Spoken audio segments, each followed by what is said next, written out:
ఆయన అంటాడు 5వ వచనములో, ఆయన కోపము నిమిషం మాత్రం ఉండును, ఆయన దయ ఆయుష్కాలం అంతయు నిలుచును.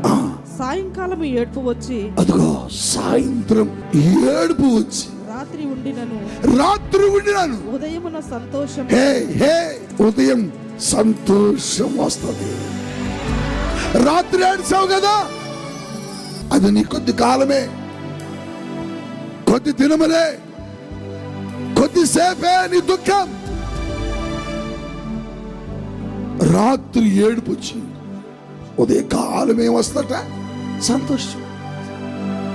నీ జీవితంలో ఈ రోజు నువ్వు ఏడుస్తున్నావు, రేపు నువ్వు సంతోషిస్తావు, రేపు నువ్వు ఆనందిస్తావు, రేపు నువ్వు దేవుని సన్నిధిలో ఆనందించే వ్యక్తిగా మారిపోతావు. పరిశుద్ధాత్మ దేవుడు చెప్తున్నాడు, నీ దుఃఖము శాశ్వతము కాదు, నీ రోగము శాశ్వతము కాదు, నీ కన్నీరు శాశ్వతము.